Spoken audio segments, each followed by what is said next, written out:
everyone, old school Pokemon here, back again with podcast episode number 14, joined by my usual co-host, Catch 'em All Collectibles, Dan. And for tonight's episode, we have two special guests. We've got Chris, PalletTown Pokemon. You probably know him on Instagram. And we also have Brennan, Crystal Pokemon. Again, probably know him from Instagram as well. How are we doing tonight, everyone? Doing good. How are you doing, fine sir? Oh, I'm doing fantastic. Enjoying our pre-podcast conversation for sure. Yes, we have been. We definitely have been.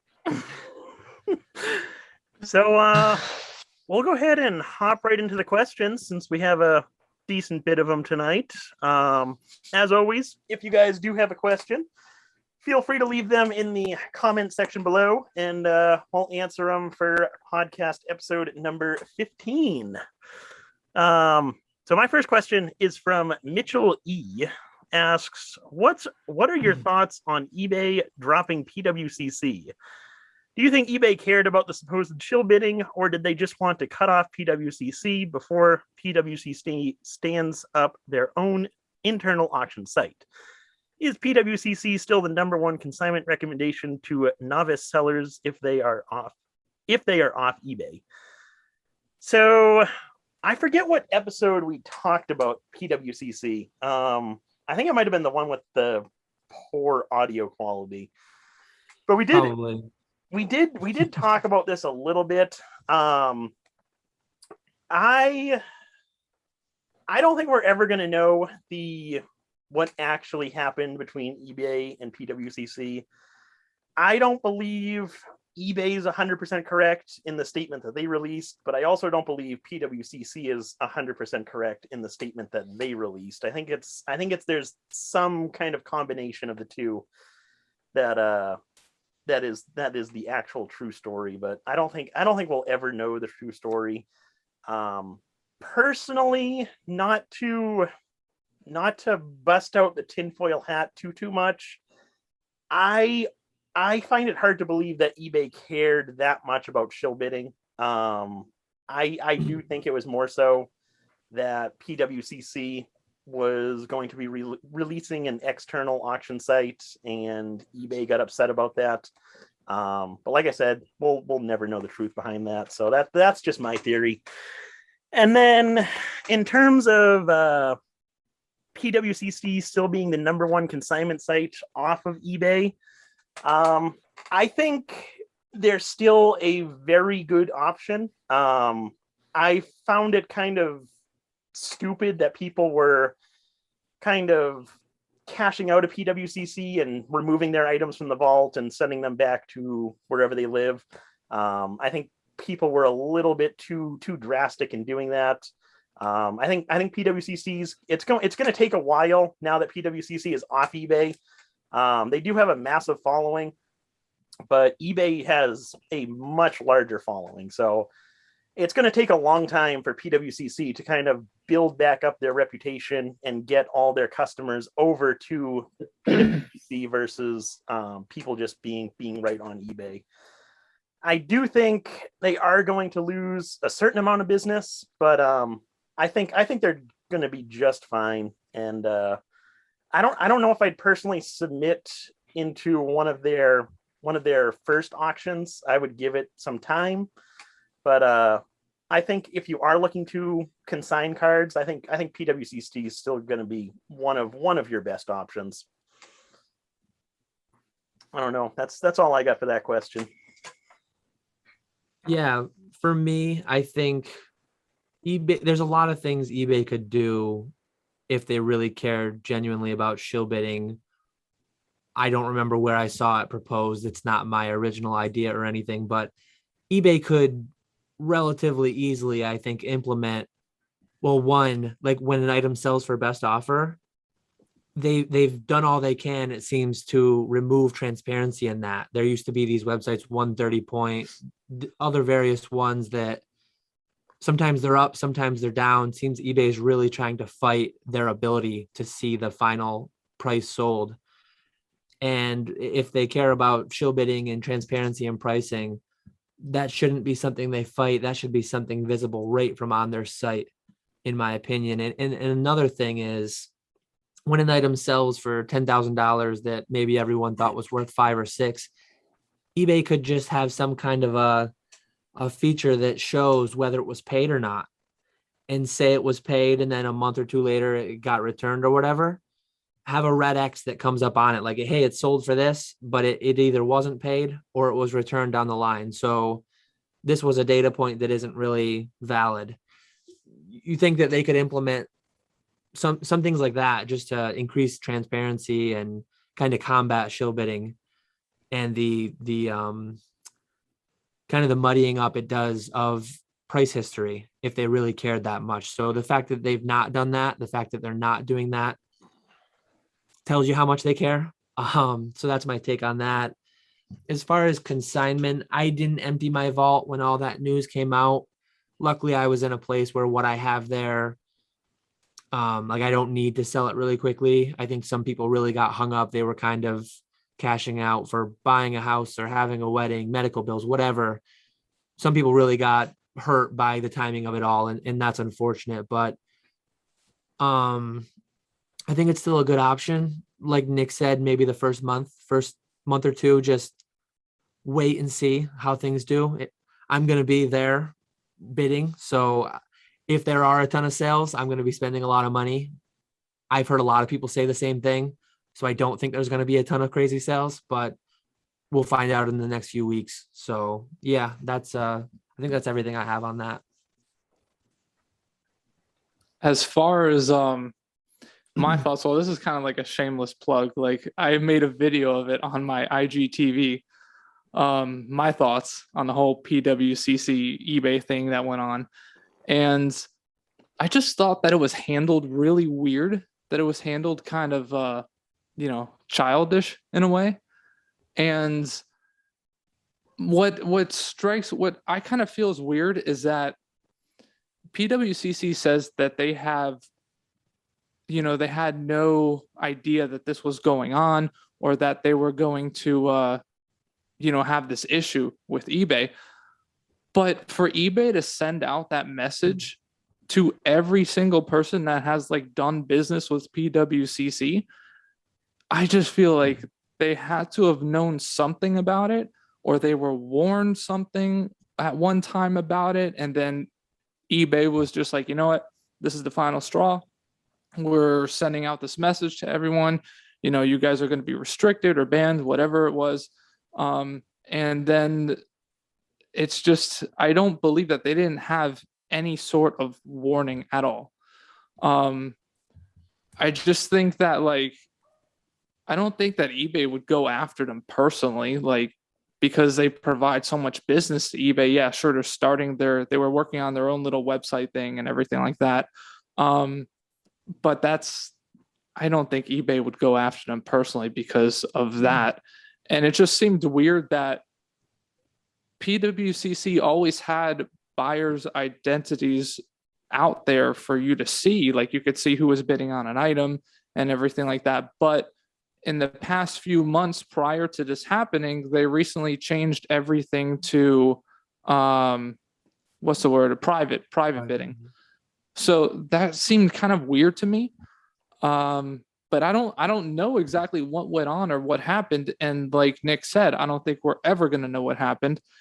And I kind of get on eBay about this too, because like Dan, you were saying that they go ahead and they block a seller like this from eBay that they've been working with for years and years and all that for opposed shill bidding. But yet we can't even see OBO prices.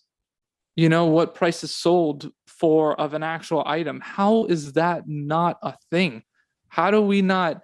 Okay, so let me get this straight. We can't see OBO prices, right? But they take the time and come out with a now marketplace thing where they show you a graph of how much a card has been selling for and the ups and downs of it, like a little stock market for trading cards. They come out with all of that, but we can't see what price an or best offer was accepted at.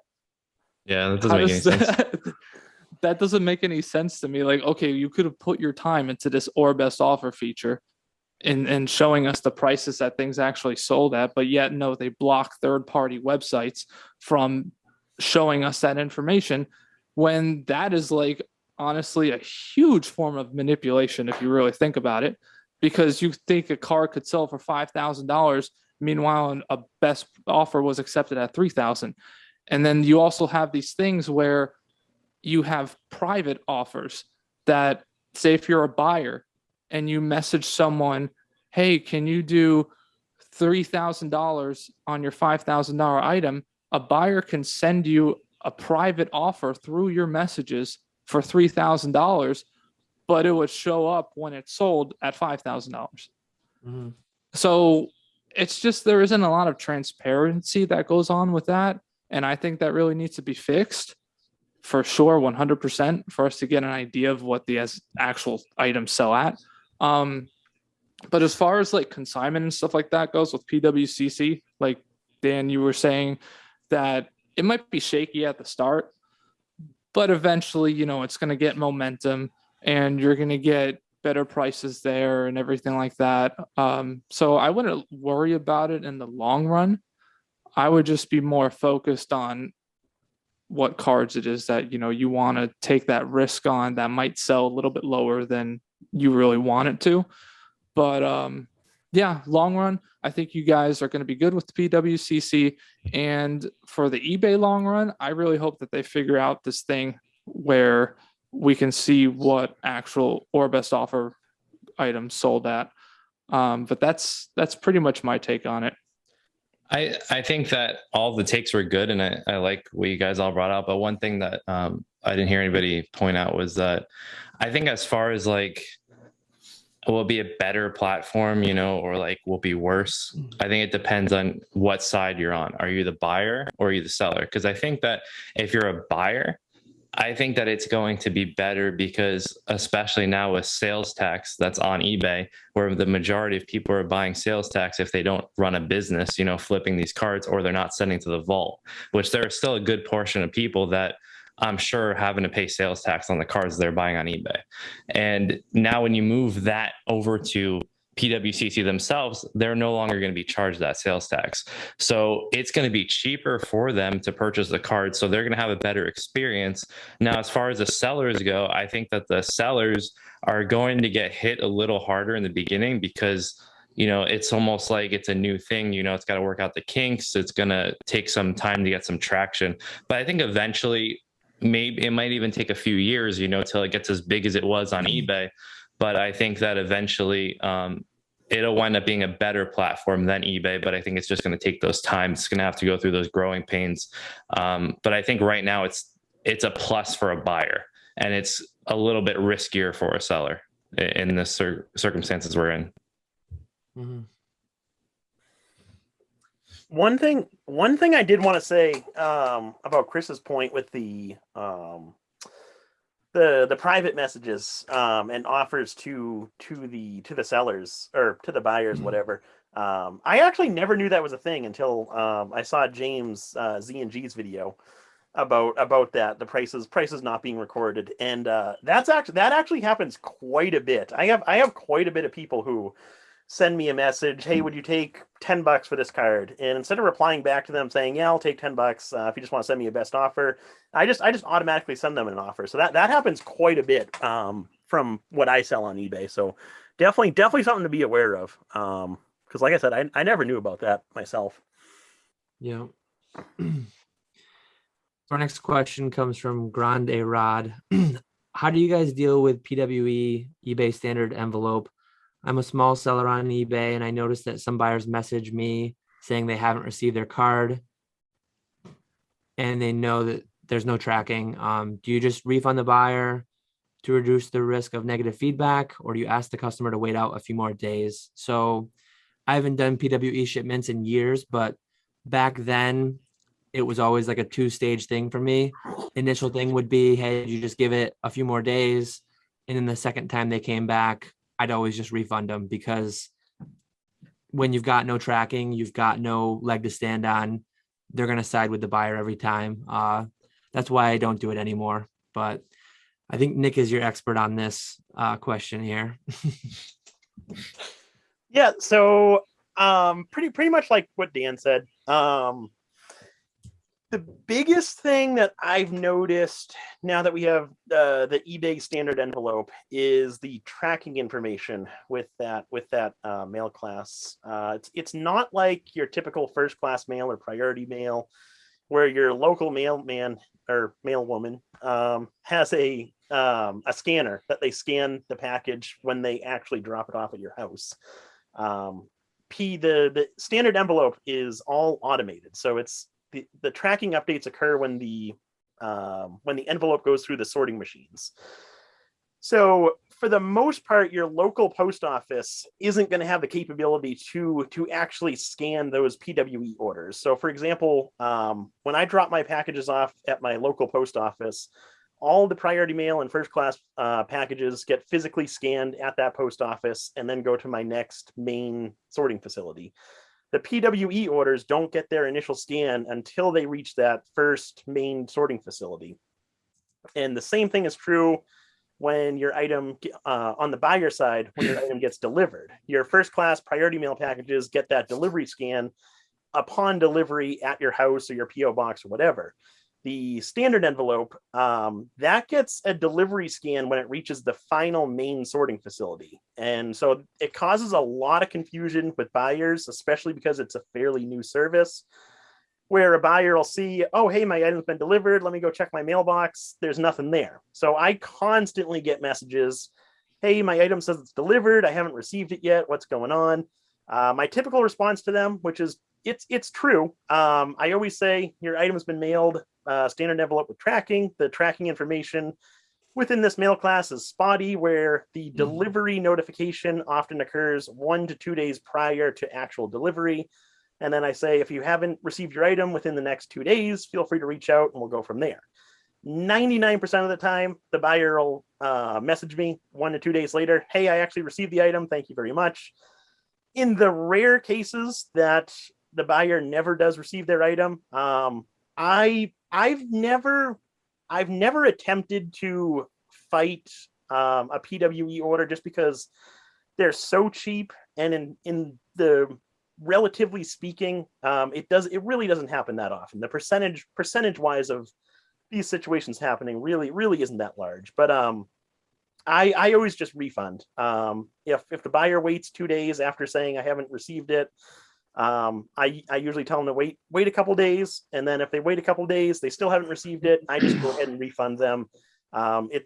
It's a pain having to refund those sales, but it's just a part of doing business, and it's better to keep that customer happy for future transactions and keep positive feedback than having to risk negative feedback and having to fight this whole ordeal over a couple dollar card. So that's what I would say to that question there. I think that that viewer definitely got his answer.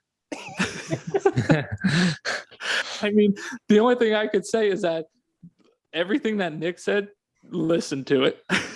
And do not risk the negative feedback. Like, most of these items that you sell through that service, I haven't sold anything through that service, but I'm assuming it's very cheap items. So it's not going to be worth your negative feedback. Just make the customer happy, and just like what Nick was saying, just take all the steps necessary to make them happy, and just have them wait another day or two. If they don't get it, then don't risk that negative feedback and send them a refund, or offer them maybe have another of that same item and you could sell it to them, or not sell it to them because they already paid, but send it to them. But yeah, Nick, you handled that beautifully. Oh, thank you. Thank you. Are you all good with that one, Brennan? Yeah, I mean, I haven't sold any in a plain white envelope. I mean, I've been a buyer occasionally on a few. I've had some things where like they just don't come, and sometimes I give it like a week or whatever, and then I'll let them know. And usually, they're pretty nice and they'll wind up sending you a refund. And then, if you ever get it, you can let them know that you got it, and it's a pain, to send them the money again through eBay or whatever. So I know sometimes like the seller will just be like, oh, here's my PayPal email. And I know that eBay lets them do that because the transaction, is already refunded. And then it's kind of like a big pain to go back and forth. But usually, there's still good people out there, and, people are honest. So sometimes somebody just trying to get a free card, but, sometimes things actually do happen in the mail. Oh yeah, for sure.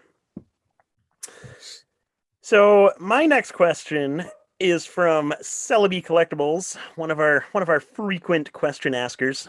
He asks, what is the card you have graded most often, as in multiple copies of the same card, and which card did you wish you graded more of?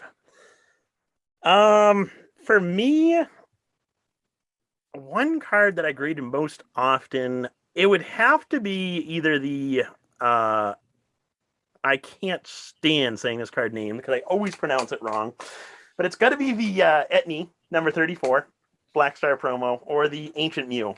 I've created a whole bunch of those cards just because Etni? I is that always like, said it that way. was it that a skateboarding shoe? Yeah. I cannot say it however normal people say it because I've just always said it that way. I'm sorry to interrupt you. I just had to. How many are we talking? Like hundreds, or? It's gotta be a couple hundred of each. Just because they were always so cheap back in the day. They were always 9s or 10s. Grading really didn't cost that much. Turnaround times really weren't that bad. And when you got it graded, you could sell it for $20-$25. Nowadays, a lot more than that. But that was those two are definitely. I don't know which one would be more out of those two right there, but it's definitely one of those two for me. And then in terms of which card do I wish I graded more of, right now my biggest regret is not grading all of my Shadowless bulk. I have a ton of mint Shadowless bulk that I really wish I sent off to PSA before they shut down and raised their prices. So that's definitely my biggest regret.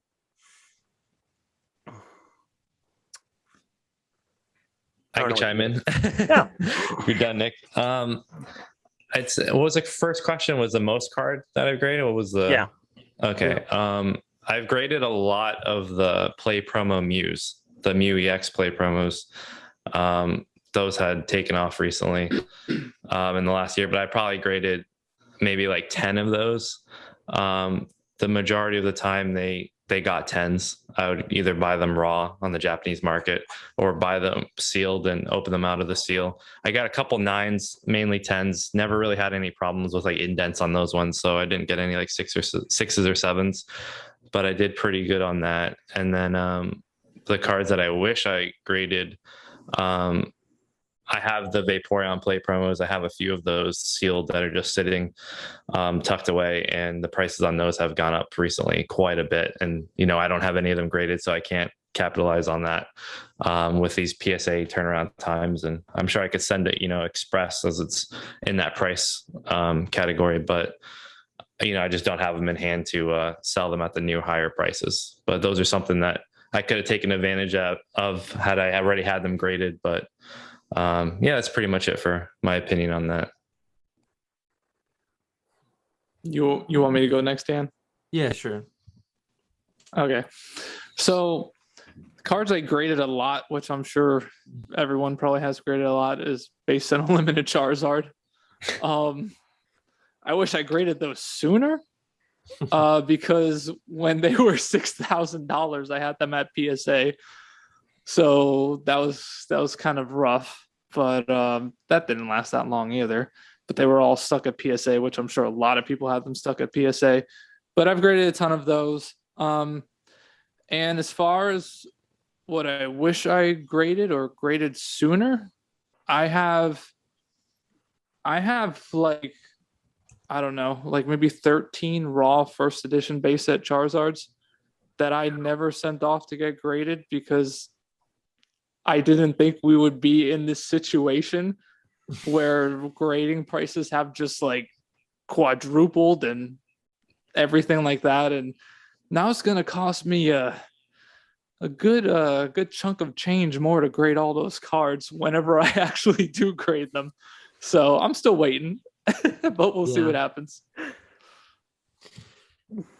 Yeah, my most graded card would probably have to be Base Unlimited Charmander. Charmander is one of my favorite Pokemon, and I was buying the 2-player starter sets years ago for pretty cheap. I bought cases and cases of them worth like loose. I did buy a couple cases too, but you get a play set in every one of those.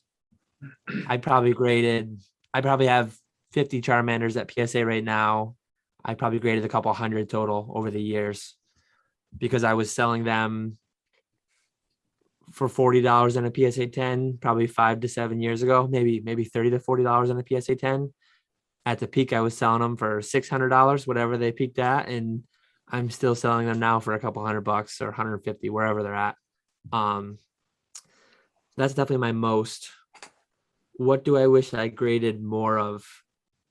Everything. I have 10,000 cards. Well, less now because a lot have come back recently, but I had about 5,000 in at CGC and 5,000 in at PSA.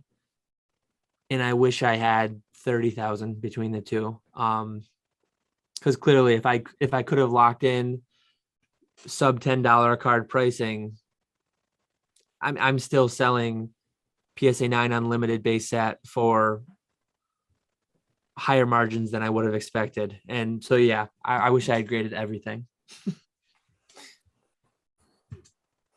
Yeah, I think that covers that question. So our next question comes from Kai O. PSA seems to be really smashing through their backlog. Lots of orders from December, January now hitting assembly. This to me correlates with the recent drop in price. He actually asked us to predict. I did several podcasts ago. I guessed that Express would open at 150, and I got that right. So we're all going to be put on the spot here on record. You need to guess what will the next open tier be, what like roughly date, and then the cost. So then he continues on at $100 a card. That was kind of his guess for what the next thing would be. Regular for 100. Will you start using PSA a bit more? And what would your strategy be? What type of card would you be sending at this price? Kind of a lot there, but just to put it out there, my guess is that we'll get regular, similar to Kai. I'm guessing that we'll get regular at $100 a card. Probably, I think if they do it this year, it'll be too soon and we'll kind of like go backwards. Because I think there's a lot of people with a lot of cards they could send at 100 a card. Even though it is a third less than 150, right? 150 is our cheapest right now. Doesn't seem like a ton, but I think there are tens and tens and tens of thousands, if not hundreds of thousands of sports cards, which could probably be justified to grade at 100 a card. So I'm going to say I think they're going to do it too early. They're probably going to do it sometime between December and February for $100 a card regular. And I think that once they do that, I think it'll be a long time before you see, like several months before you see 75 or 50 come next. As far as it goes for me, I have a few dozen cards I need to send for 150 right now. Once 100 opens, I might have a few dozen more. It's not going to be hundreds or thousands from me, but I think the sports guys, it might be. So what are your thoughts on that one, Chris? So what's interesting is that when they brought back Express, it was 200, right? When they first brought it back, and then they dropped it down to 150. So, I mean, just thinking about that number, that Express is 150 right now, then you would logically think that regular would be about $100. There is a chance that they might possibly still bring down Express, and if that happens again, then obviously maybe you're looking for regular somewhere in that $75 range. So that is possible, like anywhere from like $75 to $100, but we're not going to see 50 for regular or anything like that. Um, and the thing that makes it so difficult right now too is that prices are up so much in grading fees from before this whole boom happened and kind of like during this boom too. But then the cards are pretty much, or most of the cards, I'm not going to say all of the cards, most of the cards, a good majority of like set cards and stuff like that are down to pretty much pre-COVID prices where we were paying 20, 50 bucks, 75 bucks a card to grade. So now if you're trying to, sell these cards to flip, you have a lot tighter of a margin and it's very hard to work with right now. So as far as the strategy goes, man, I'm not going to lie. It's been difficult for me, and I think it's been difficult for a lot of people, but you just got to keep holding and seeing just what happens, because I also think that like before all this craziness happened, you were able to go ahead and buy a $500 card, and okay, I'm going to grade that card for 20 bucks. So it's going to cost you 20 bucks to grade it, shipping and fees, you figure out what that is. But you used to think that, okay, so this $500 card, by the time I get it back, it might have gone up a little bit. But now it's like, I don't know what I'm going to pay to grade this card. I don't know if this card's actually going to go down. So it's just, your strategy has to be a lot different than it was, just a year, 2, 3 years ago. It's a completely different ball game. So it's all something that you really have to sit down and look at and really strategize and see what's worth it for you and what your risk appetite is. And then you could kind of sit down and make a logical decision based on that. But it's just more difficult to do that today than it was before. And I think the same as you, Dan, that probably around like, December, late this year, early next year, we'll see another tier open. And that's what I'm waiting for personally. I just wish that I would be able to justify these higher prices more if they were to raise the value limits. If they were to raise the value limits, then I could definitely, see more of a benefit to paying these higher prices. But these value limits have got to change. They really do. You can't double or triple your tier and just keep your value limit at the same. It's just, I don't know. I don't want to get off too much on it because I feel pretty strongly about that. So I'm just gonna pass it off to either Nick or Brennan. So I don't think I have to guess because correct me if I'm wrong, but PSA I think released it a few months ago what they were suggesting the prices to be at, and they put regular at $100. I still have everything written down from when they came out with those emails. So originally the Express was supposed to start at the 150, but I think that they thought they were going to be more backed up than they were. So they did it at 200 to, I guess, add a little bit more profit on there. And now that they got caught up, they're now at 150.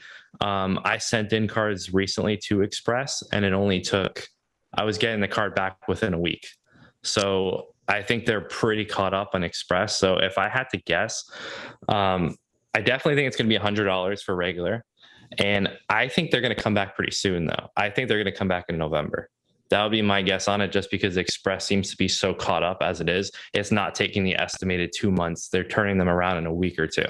So I think them taking it down to that 152, like they are looking for business. They're looking to turn those more expensive profits on those cards.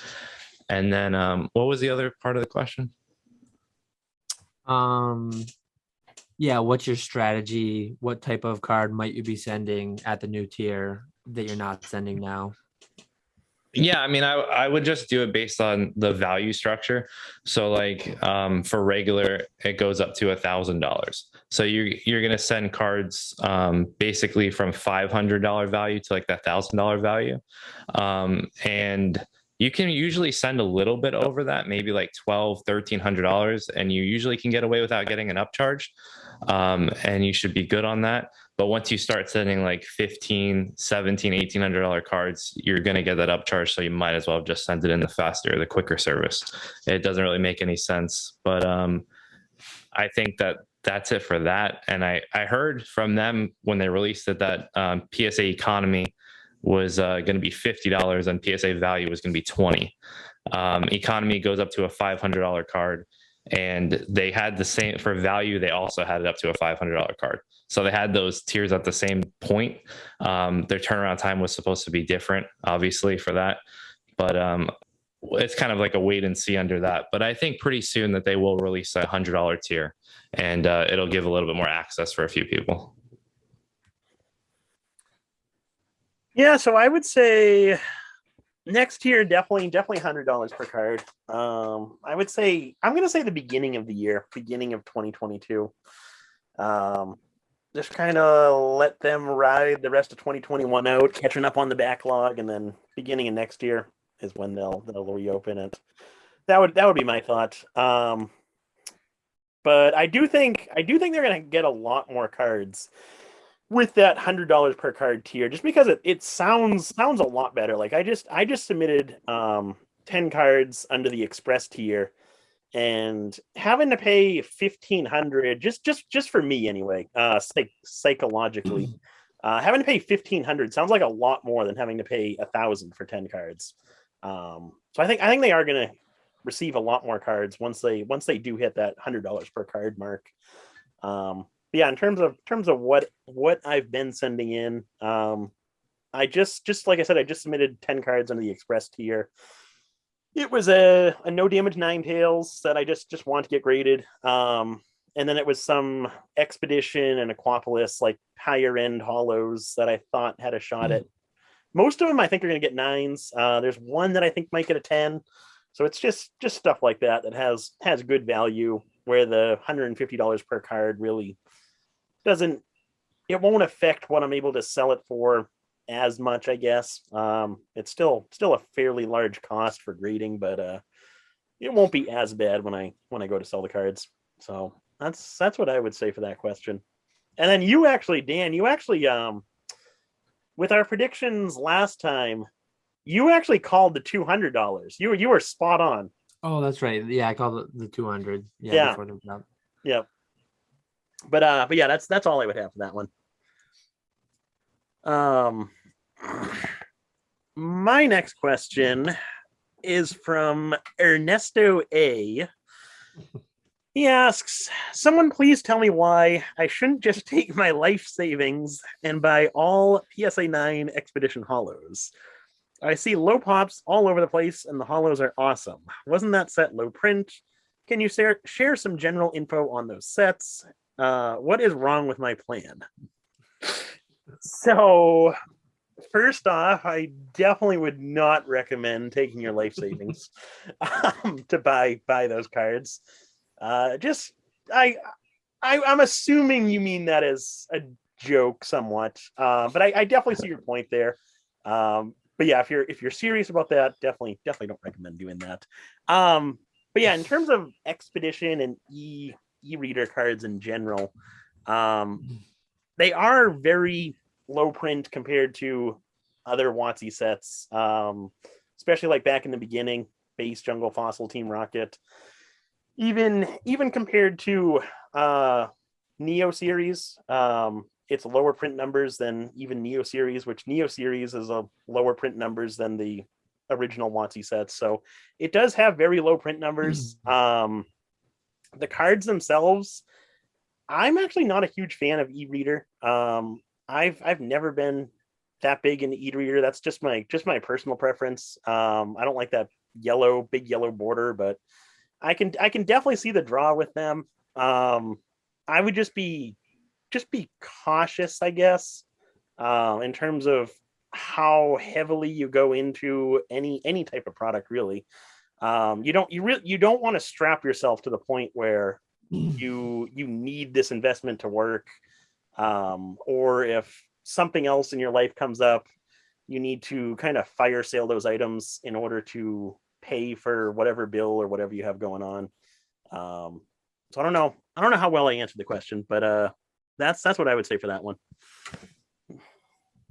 Yeah, for why you shouldn't, I guess. It is low print, low pop, but part of the reason that it's low print, right, is because the popularity was a lot less. So even though there's less out, like I have all of WotC hollows in PSA or CGC 9. I have all of Expedition in PSA 9 currently, and I'm not selling it at these prices because I think they are reasonable for what it is, but I'm really not. I like the arts of the e-reader a lot, but I'm not nostalgic for it. My nostalgia hits Base Jungle, Fossil Rocket. So yeah, it's lower pop, lower print, but also less people are tied to that so directly. Less people were opening that in their childhood. So that's kind of trying to paint the negative side of it, right? I mean, I feels like that's what was being asked. So that's kind of the first thing I go to. But if you're talking relatively, I mean, I would buy PSA 9 Expedition Hollows over anything modern, over a lot of the Base Jungle Fossil, especially on limited stuff. But yeah, so I think it's a good buy, but not like a drain your life savings and go all in. Not that good. I think that the nines are a good buy.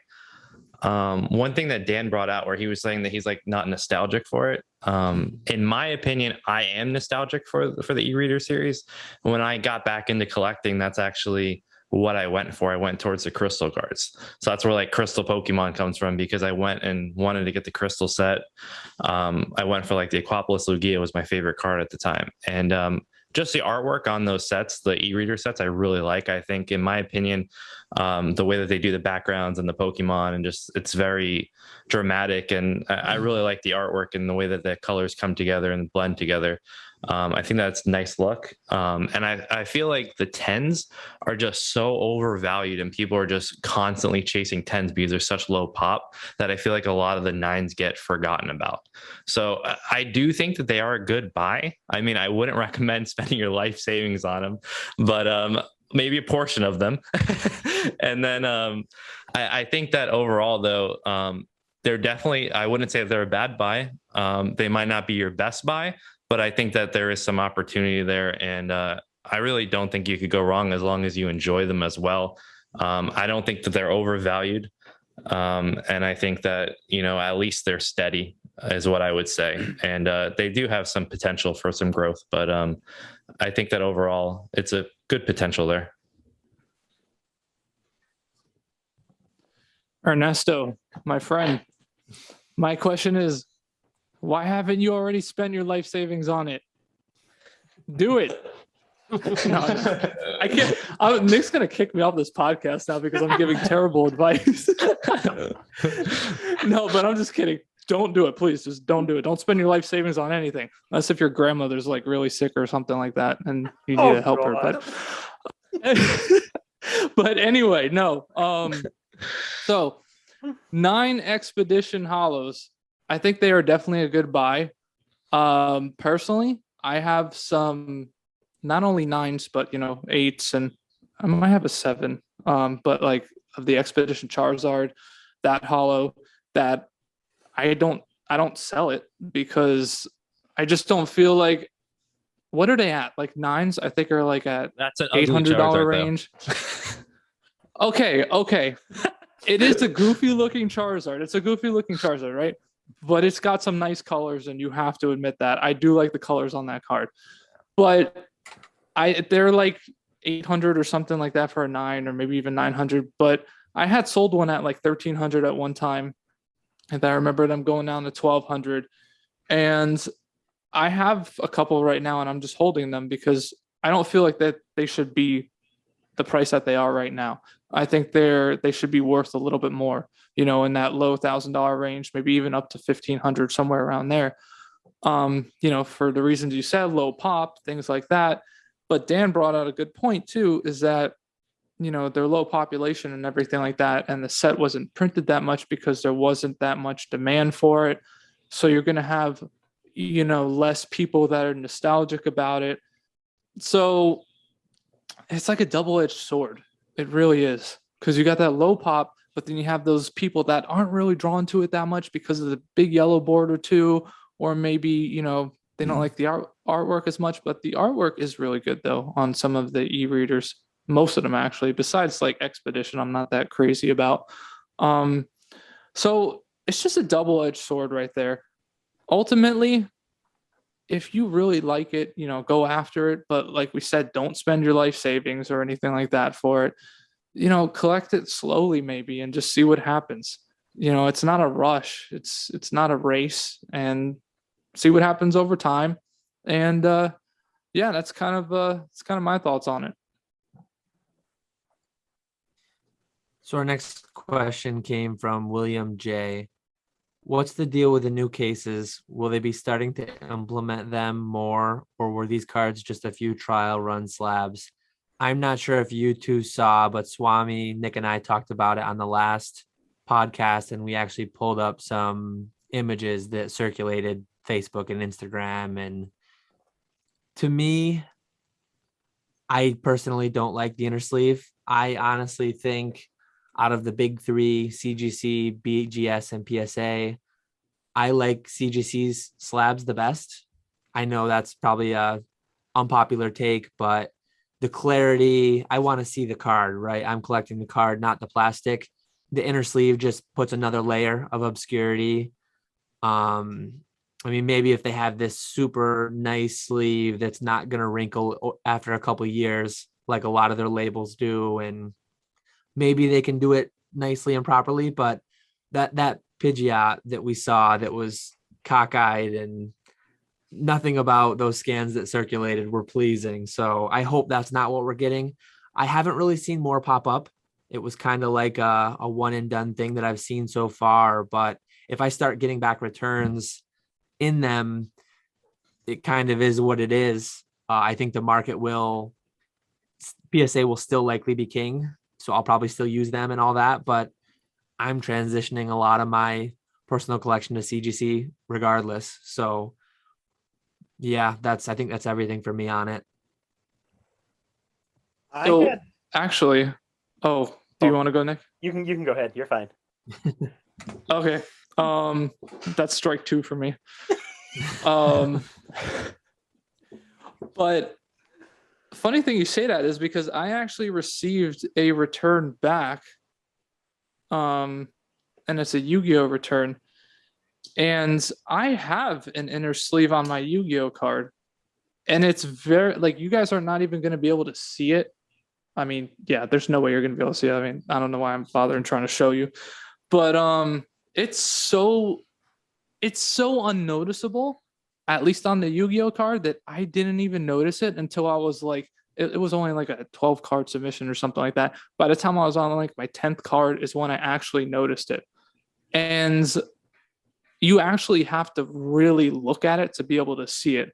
Like I said, I don't know if it's just on Yu-Gi-Oh that it's like that it's very unnoticeable, or because Yu-Gi-Oh cards are smaller and they might use a smaller, thinner sleeve. But I've never seen any sort of sleeve this small and thin. And it's very clear that I didn't even know that there was a sleeve on it.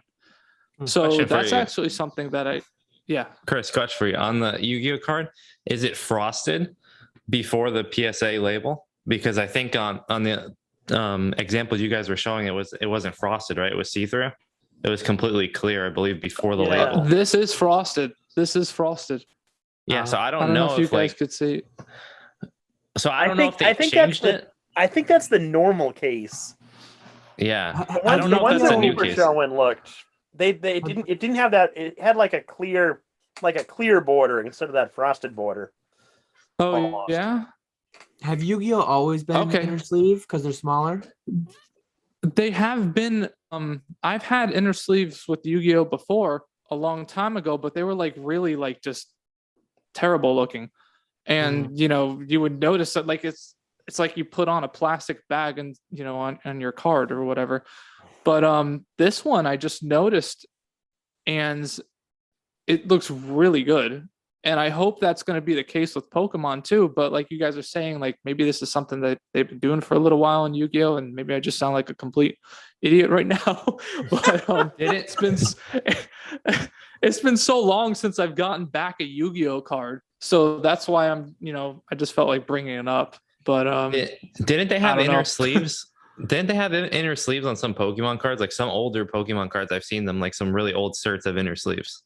Really old. Yeah. I remember getting some Ancient Muse back with inner sleeves. This is going way back. And they always look really bad, the inner sleeves. I think they're like wrinkly to an extent. And yeah. There was actually wasn't one of the first edition base set Charizards. Wait, maybe I might be wrong. Auctioned off with a sleeve recently. PSA Something 10? did, yeah. I think it might have been a 9. Yeah. Was it a 10? I don't know. Something. I remember seeing it recently, and it had a terrible sleeve, and I was just like, man. Yeah, I remember that. But yeah, what Dan was saying though with the CGC cases, I have to say, like, I love the way the CGC cases look. Like, you cannot get a clearer case.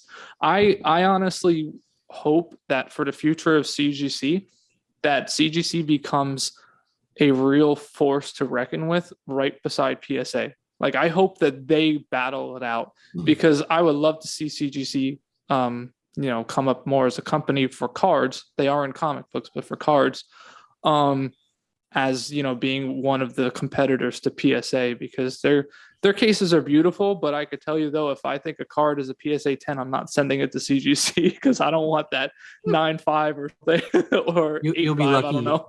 You'll be lucky to get a 9.5 from what I've seen. Yeah. I have a lot of CGC 9s that would be likely PSA 10s. I mean, they grade tough.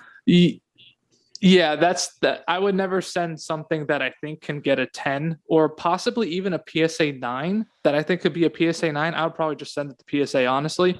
But anything like an 8 or something like that, or a little lower, I would just send to CGC. And especially because it's not even worth it to send a PSA right now at the prices. But yeah, their cases are beautiful. If you haven't seen their cases in person, I highly recommend just checking one out or buying one or something like that. But that's my thoughts.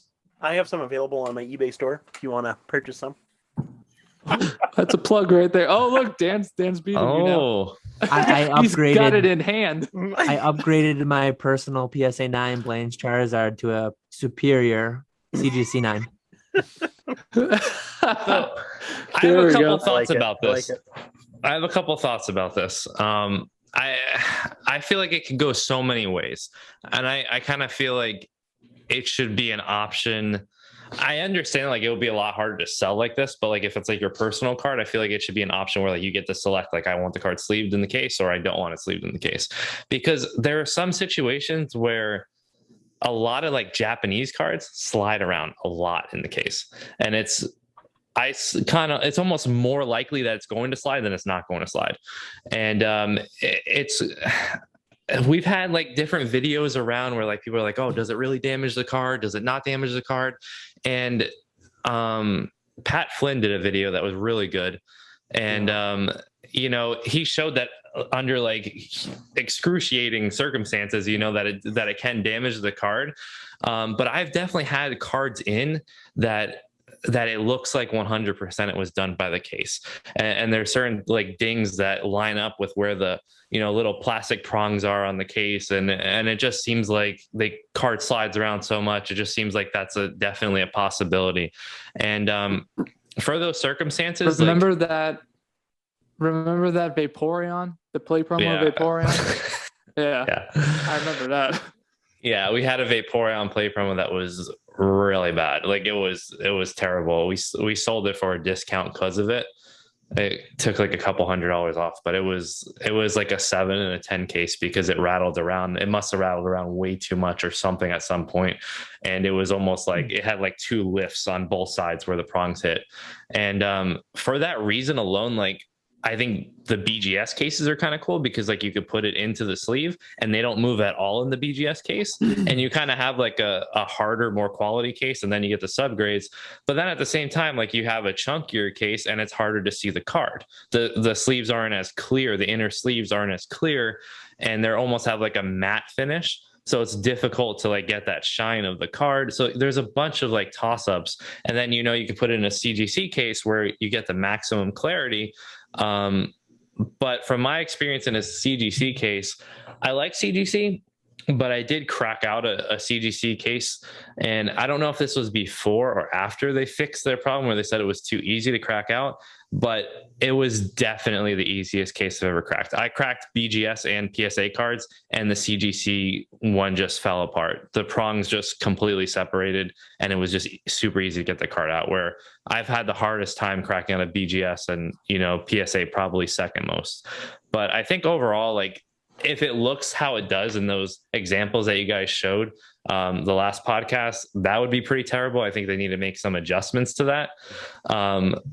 But I feel like they could make it work. And I think in some people's situations, some people would prefer it. And I think in some people's situations, some people won't prefer it. So if it was given as like an option, that might be overall a good thing.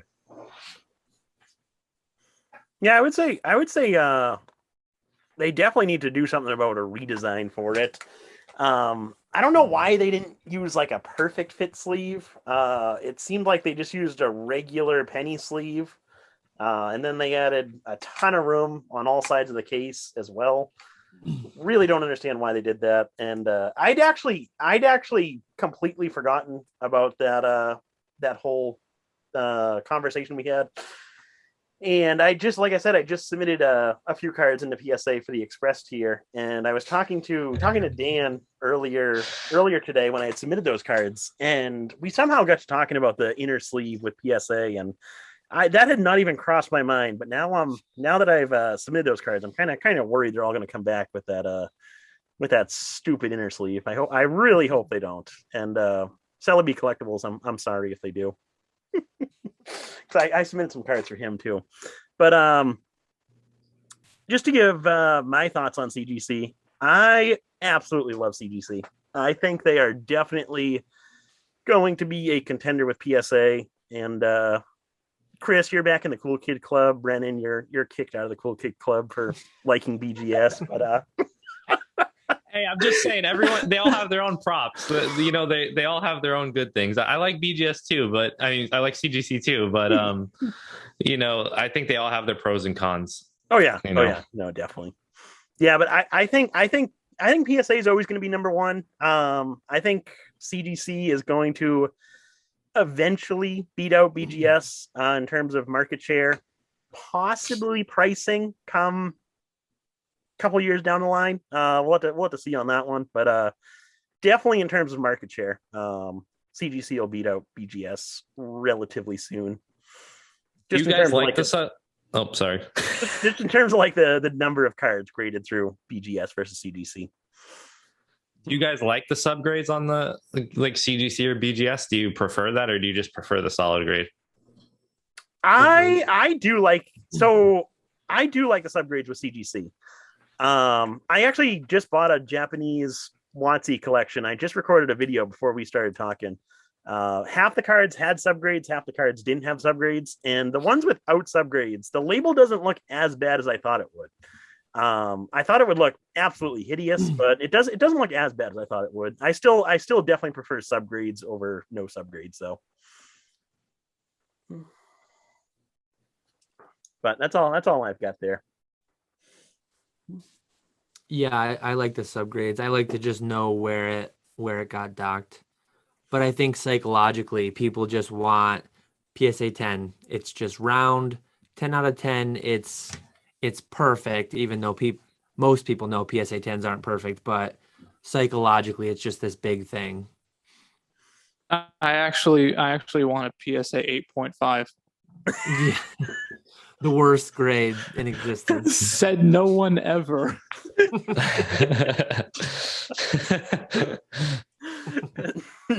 Just go to CGC for that. Yeah.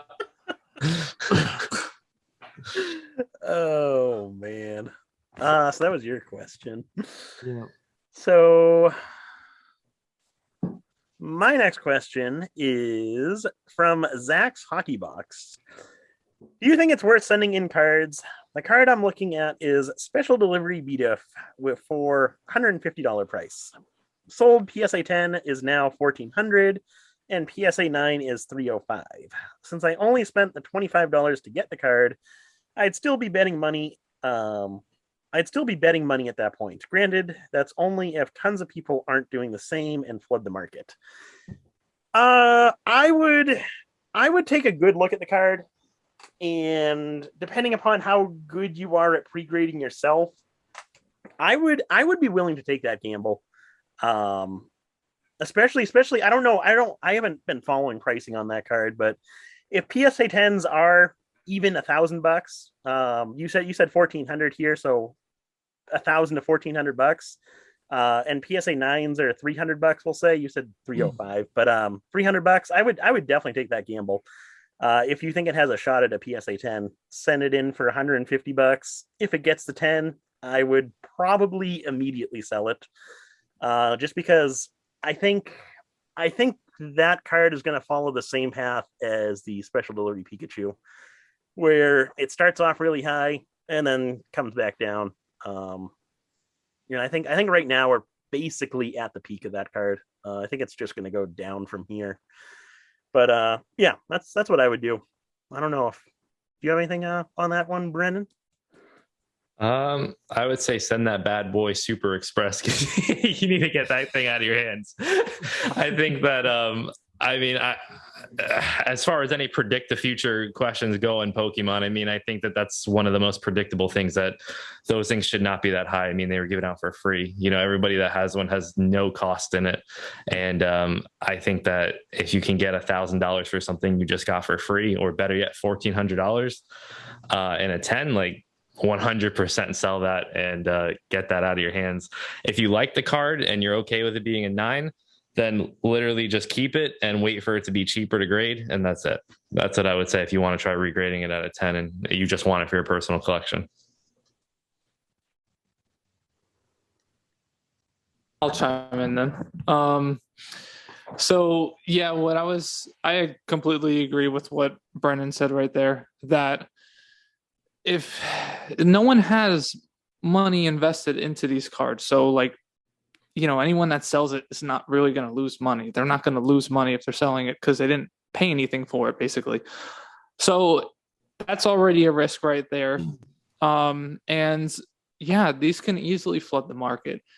And things flood in the market really fast a lot of times, especially if you're talking about something like this that would, was free, or that's a modern product, something like that. So I would just grade it as fast as possible and just get it out of your hands as fast as possible. If your goal is to, and I think from what you're saying here, it sounds like your goal is to make money off of it and not keep it. So yeah, I would just try to grade it as fast as possible. Just like Brendan said, sell it, wash your hands from it. But if you like the card, keep it. If it brings you joy, keep it.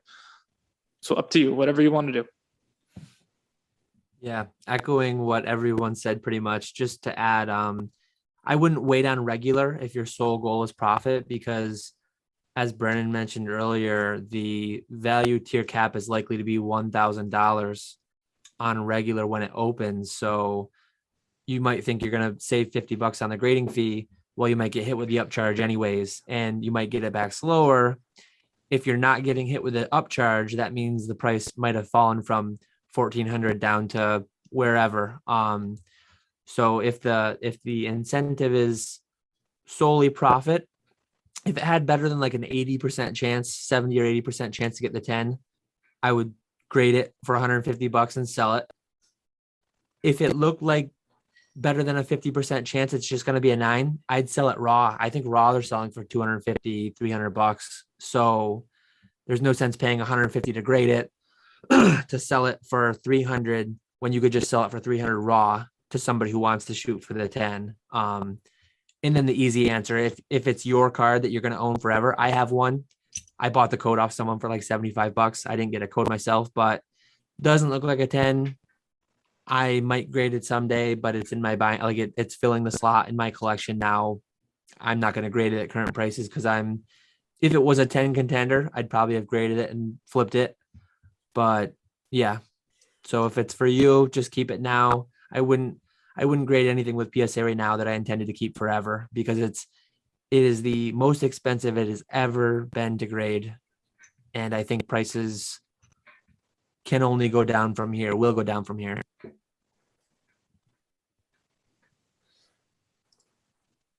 yeah, I think that's that question covered. My last question came from L Dubs. When you guys store inventory of raw cards for cards over $10 to $20, do you top load / card saver all of them, or do you just penny sleeve them and put them in a monster box? I currently have all my raw inventory, excluding cards $100 plus and cards I'm grading, just in penny sleeves in my monster box. I'm curious if others do the same. Yeah, I've got a bunch of monster boxes. A lot of cards are just raw in there. There's probably a lot of $10 to $20 cards even that are raw, near mint, potentially headed to Troll and Toad Evo. But yeah, even cards I'm gonna grade. I don't really card saver a lot of them even until I am actually sending them out. So I've just got a lot of those Ultra Pro, kind of like this but bigger, or BCW. Yeah, so cards just penny sleeved in those, and then monster boxes too. Yeah, I do the same. Anything near mint, or for WotC anyway. Anything near mint in a penny sleeve, into monster boxes. Anything excellent played, just straight into monster boxes. Any modern bulk, straight into monster boxes. Any modern hit cards, penny sleeved in monster boxes. I don't top loader or put into top loaders or semi rigids until the card actually sells, and that's just to save space for myself. My biggest constraint on my business right now is definitely space. So if I put everything that was worth $10 or whatever in top loaders, it would just take up way too much space. So yeah, I just wait until I ship everything. For me, I don't deal with the volumes that I'm sure these guys deal with. So for me, I get the card and I sleeve it. I put the little tab on the sleeve and I slip it into the card saver one because it's going to get graded eventually, even if the tiers aren't open. So I have it all done as soon as I get the card. Once it's done being examined, I put a little sticky note on the back, guessing, my grade, my cost of the card, giving it like a little pre-grade. So I get it all done up front. Then I put it aside, and then right now I have a few hundred cards that I'm waiting, to go to PSA. But I'm kind of in the waiting game like everybody else, waiting for some tiers to open. But when they do, all of that work is done in advance. So for me, everything is card savered and all that stuff up front. That's actually the same exact thing I do. Like my cards are usually, over $100 a card. That's what they usually are. I don't really have anything that's below that. So I do the same exact thing. I go ahead, I get it, I examine the card, I put it in a penny sleeve and then into a semi-rigid with the little tab on top. Then on the back side, I'll write, I don't know if you guys could see that, but I'll write like what I paid for it and what I think that the grade can be, just so I can kind of, keep track of everything and see how good my grade predictions are. But that's pretty much what I do for that.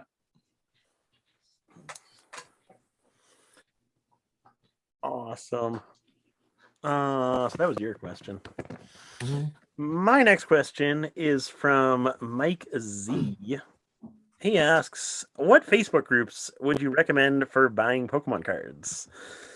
I'm part of a lot. I could read them off, I guess. I don't like follow one specific Pokemon group. I just joined a whole bunch of them and just basically scroll through my newsfeed every couple hours. I'm on Facebook all the time. But yeah, I just basically look for what people are posting and looking for good deals. But the biggest ones for me, the ones that like I have pinned that I constantly check, the Pokemon Network, Pokemon World, Pokemon Cards, buy, sell, trade worldwide, Pokemon TCG, gotta misprint them all. Burbank City Pokemart, that's probably the biggest one for me. Pokemon TCG Marketplace, and Poke Collectors. Those are kind of the biggest ones that I constantly check and I'm constantly on. And then there's a whole bunch of other ones as well. But I would just recommend hopping onto Facebook and typing in Pokemon selling groups or selling Pokemon cards, and just look at all the different groups available and just kind of join any kind of group that has a decent amount of daily activity. That's kind of what I did. And I just, whatever someone posts that I like, I message them or comment and try and work out a deal. But I don't really have one particular group that I frequently use or anything like that. What would you say on that one, Dan? Yeah, I'm not in as many as you. I think I'm in the one of the ones with worldwide in its name, and then Burbank Pokemart. I've been buying a lot lately. Facebook, I don't like Facebook. The only reason I still have one is because of I've been finding a lot of good deals on there. I just need to like unfollow all my friends, unfriend everybody, just have it be like a Pokemon account only. Because it's like I'm scrolling through the feed. I want to see cards. I want to find deals. And I'm looking at like people I went to high school, what they ate for lunch, and all this stuff I don't care about. But yeah, Burbank Pokemart. I think that one is the biggest one. You're never going to be in a mall. You're never going to see every deal. A lot of it's just luck on the timing, or if you kind of build like a name in the community, the Facebook community, like a lot of guys will just get tagged. So there's like, if hundreds of people know you in these groups and they know kind of what you're buying, like if I ever see a No Damage Ninetales, I'll tag Nick. And I usually I'm like, I see one and there's already like 3 people that have tagged him. So it is a good place like that. At times, there's a lot of things that go on in there and a lot of noise, but there are good deals to be had on occasion. So, how about you, Brennan? As far as me, I'm not too active on Facebook. I am a part of Burbank. Most of the things I see on there, though, it's kind of seems like a lot of time wasting and just a lot of just people throwing stuff up, and the deals don't seem like anything too good. It seems like you might as well, like, your time would be better used on eBay, in my opinion, on most of the things I see on Burbank. But I am a part of one called Pokemon Center Italia, and it's kind of interesting because it's like all Italian, but a lot of the cards that I go for, which are like the Japanese promos, a lot of the guys in Italy, have those cards and they're after those cards and they wind up posting them. I mean, I've definitely seen, a lot of rare Japanese promo cards posted on that Facebook group. A lot of times I have to Google translate it to see to read it. But I have, seen some good deals on there for some promo cards or more obscure cards. If you're looking for that kind of stuff, so some of these like different Facebook pages may have something that you're looking for rather than just your English stuff. I would probably just stick to like the main brands like the Burbank and whatnot. I actually really don't do anything with Facebook, to be honest. But if I get unfollow requests from you, now I'll know why. No, I'm just kidding.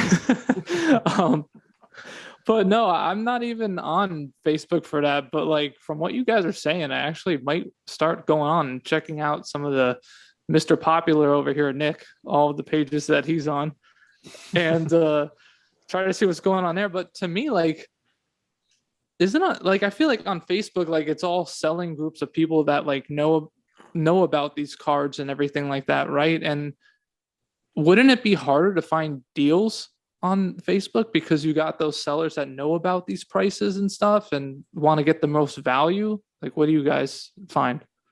I've spent like, Oh, sorry. Oh, you're I good. spent Go ahead. I spent like 20 grand in the past few weeks just snap buying stuff that like, and you never know if the stories are real or whatever but my car broke down. I need some cash, and they're selling for like 60 to 70% of TCG low, or they're selling like, I actually just recently bought, kind of going a ways back into our podcast or earlier on, but Brennan mentioned that uh, when you got back into the hobby, crystal Pokemon were the ones you targeted initially. When I got back into Pokemon in 2014, Phantom Forces was like the newest set. I saw some guy post the other day. He had like 2,000 packs of Phantom Forces, unweighed, untampered, just 2,000 packs. So Did you buy those? I didn't buy them all. I bought 400, which is several $1,000s. But that to me, it's kind of like a nostalgic set. It's the one that I bought a case of when I got back into the hobby. I like this set. I have most sets. I have a few booster boxes worth of loose packs at least. And Phantom Forces is one that for whatever reason, like I didn't have a lot of. So I kind of just like, I snap bought them because they were priced below. Like I know I'll send a half of them maybe to Troll and Toad Evo. And it's not going to be a big profit, but it'll be slow, longer term. That's the kind of pack that like, it might go down some from where it is now. I don't see it crashing horribly. I think that's way too early to be like getting reprinted or anything anytime ever. So yeah, that one came up out of nowhere the other day, and I bought 400 packs. I actually bought some mint. I know they're the Unseen Forces Gold Stars, the ones that there's a million of each of them. The price is still kind of, I don't know how the prices are as high as they are, but I bought like 3 mint trios for like $300 a card. And in PSA 9, those sell for like 600-700. So it feels like I bought them for about half of what they go for. It felt like a pretty good buy. I mean, maybe I'll get them in and they weren't actually mint, maybe whatever, but I actually owe Facebook the Burbank groups to a couple of my trophy Pikachus too. Just putting out, it's funny, like even on E4 sometimes, or in the past at least, shoot your shot, throw offers out there. I bought a bunch of trophy type cards a couple years ago, and I bought a couple full art trophy Pikachus through Facebook buy list that had a bunch of laugh reacts and a bunch of people like, you're not going to get any of these cards, that's too little. And then I ended up buying half my buy list. So it's like, I haven't put a buy list out there in a long time, but there are a lot of people in those groups. There's a lot of people who play the game. Playing the game wins you the trophy cards. So there's a lot of people that own those out there too. Yeah, What about you, Nick? There's a lot of junk on Facebook. There's a lot of people who don't know what they have that are selling it for an astronomical price. So it's basically you have to be there at the right time to find these deals. So if you're just going to be looking on Facebook for a couple minutes every day, you might be able to find something every now and then. You're probably not going to be able to find much. For me, I check it. Like I said, I'm on Facebook all the time. I check all my groups multiple times per day, and a lot of the times there's nothing on there. Every once in a while, though, something will pop up that I'm able to make a bit of money on myself, which is always nice. And then, like what Dan was saying with making buy lists on Facebook, I never did that myself either. But I was looking to pick up some stained glass birds and Charizard V promos last week, and I spent a couple hours on eBay just finding sellers that had these cards in quantity, messaging them, trying to work out a deal, and nothing worked out. So I posted something on Facebook saying I'm paying $15 per stained glass bird, $10 per Charizard. I want to buy 100 of each. And within a half hour, I probably had 200 of each card. So Facebook definitely has its perks right there. But like I said, there are a lot of people on there who don't know what they have and try and charge outrageous prices. there are scammers out there who only take friends and family or some other no protection payment option. So you just got to be careful and kind of know what you're doing. Okay, yeah, that's interesting that you guys can come across that stuff occasionally, because I thought it was like more of just like all these like more of tight knit groups that know of what they have, and they're gonna, like Nick said, charge astronomical prices, or they're gonna charge it around a price where, like, if you're looking to buy and sell, like, you can't really make a profit off of that. But I guess, you know, from what you guys are saying, it does happen every once in a while that you could find something that you could make a profit off of, or maybe you find something a little bit under market value that you just wanted to keep for yourself. So, I mean, I guess everything's options. You know, you just got to explore all your options. But that's interesting. That you know, I haven't really looked at Facebook before, but I'll definitely give it a look and check it out. Why not? Doesn't hurt. Oh yeah, definitely recommend checking some of the groups out. I'll send you a message with all the a picture of all the groups I'm in. Okay.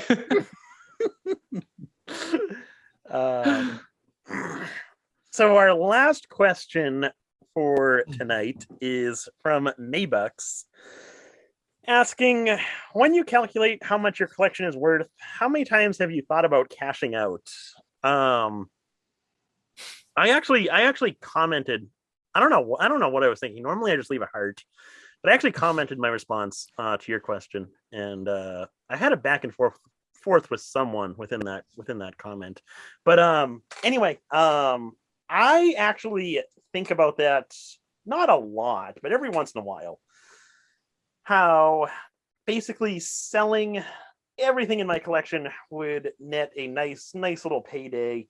But what I find more interesting is this just goes to show you how much I actually enjoy selling cards and kind of like the business behind Pokemon. What I would enjoy more is seeing all of those things listed on eBay within my eBay store, and then watching my sales every day, because it would be a crazy couple months with all the sales that would be coming in.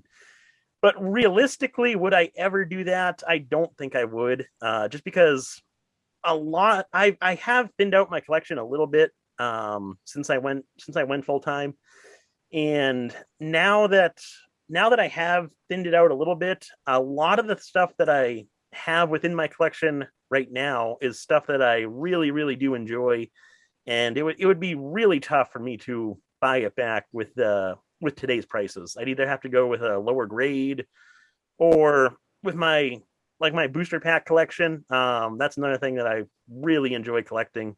Some of those booster packs I'd never be able to find again, because it took me years to find some of those.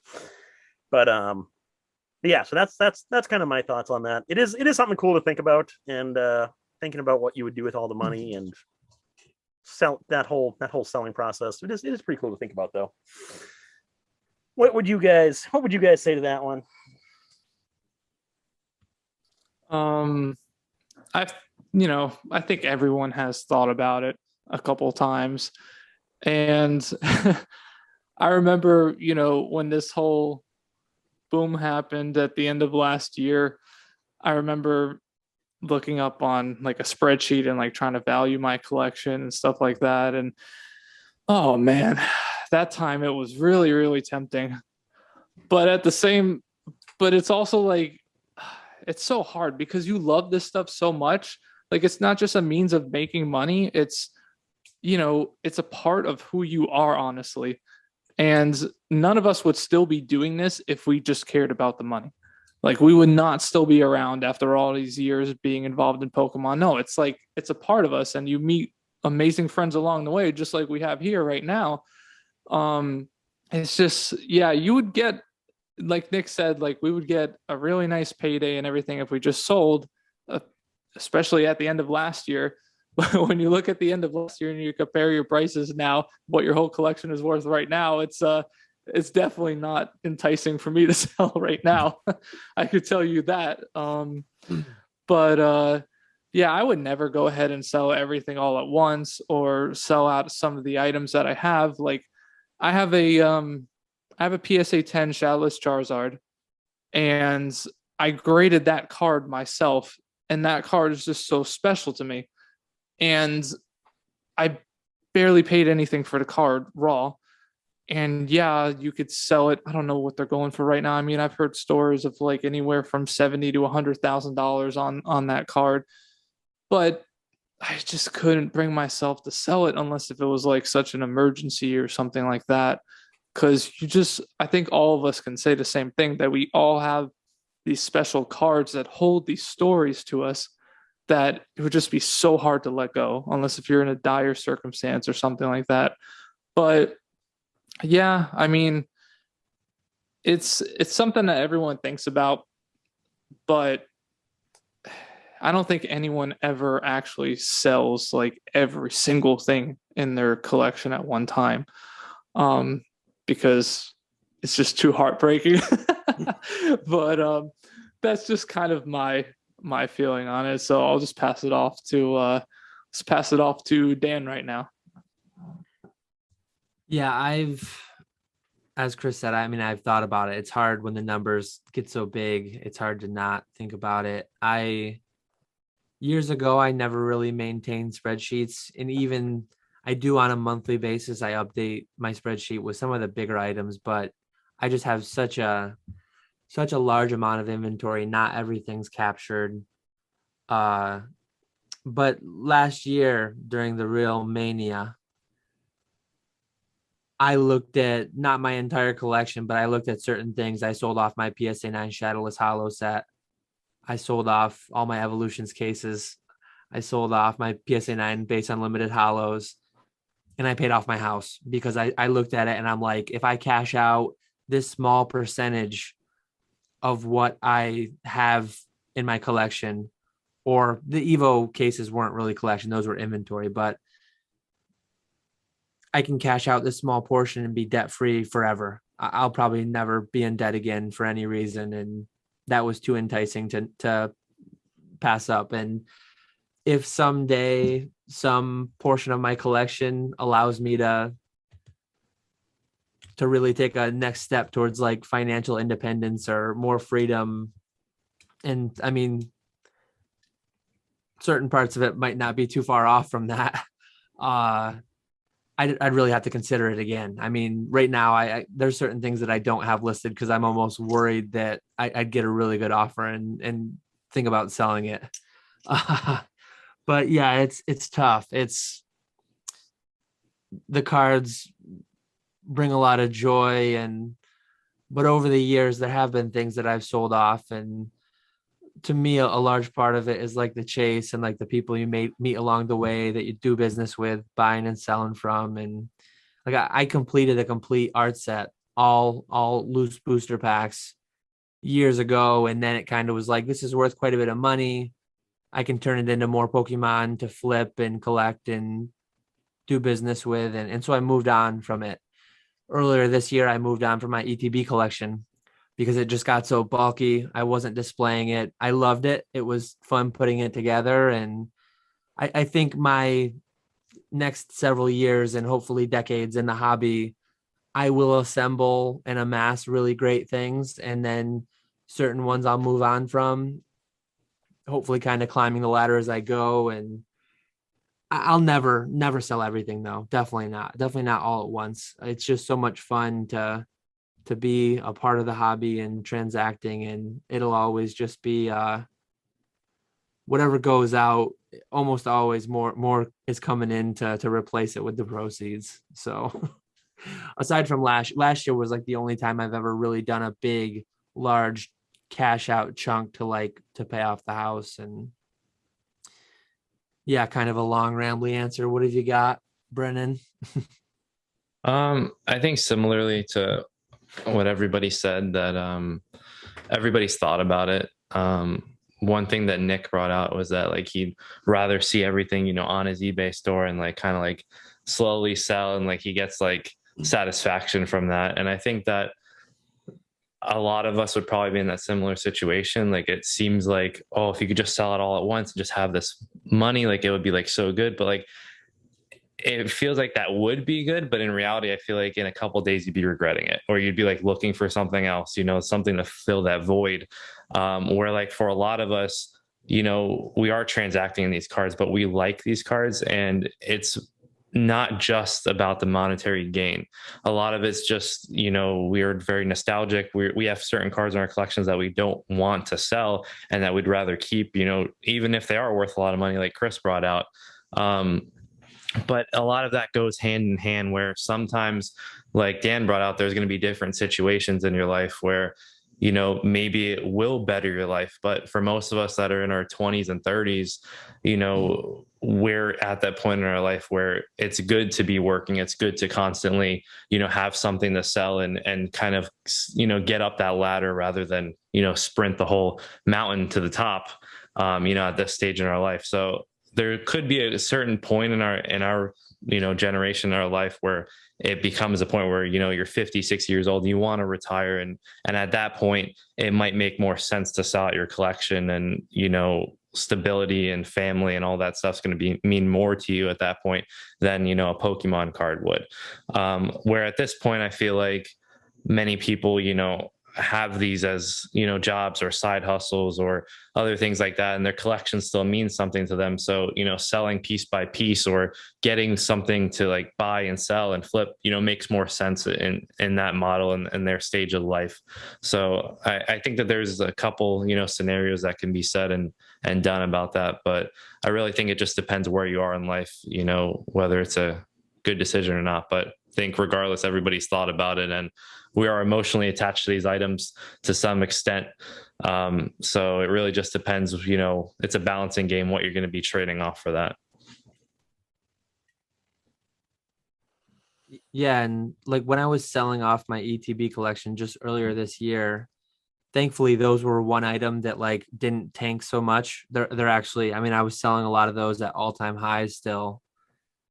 They didn't really crash when the bubble popped or when we came down, when we corrected from the highs of last year. But it was really cool to just see like a lot of them. I listed on my eBay. Some people reached out to me on Instagram, wherever. The Primal Clash Elite Trainer boxes, the Plasma Storm, the Plasma Blast, the really early ones, the hard ones to find. It was cool to like just talk to those buyers, meet new people. This is the last one I need. This is going to be so great. Work out a deal with them. And then they like, I probably helped. I probably sold 40 something. I think it was the complete collection. And 3 or 4 people, they were like, this was the last one I needed. Look at my display, share it in their story on Instagram, and just see like, man, that is way better. Like I had these in boxes in my basement because I just didn't have the space to display them. So it was just so cool to like make that connection with someone, see the beautiful display they had in their office or in their bedroom, wherever they had it. It was really cool to connect with people like that. And someday I think that down the line, I might sell some pieces that aren't for sale right now, but I look forward to like doing that myself slowly over time and just making those connections, seeing people realize their own goals as I did when I bought them. No, I think that's a really good point, Dan, and I definitely have a couple of experiences with that as well, being a buyer and a seller. I sold the Umbreon EX Unseen Forces PSA 10 to someone that's well known in the community, and he was really trying to complete the set. And there's only like a pop 40 of 44 or something like that of the Umbreon right now, and he couldn't find one. And I mean, it didn't really fit in my collection. Sure, I liked the card and whatnot.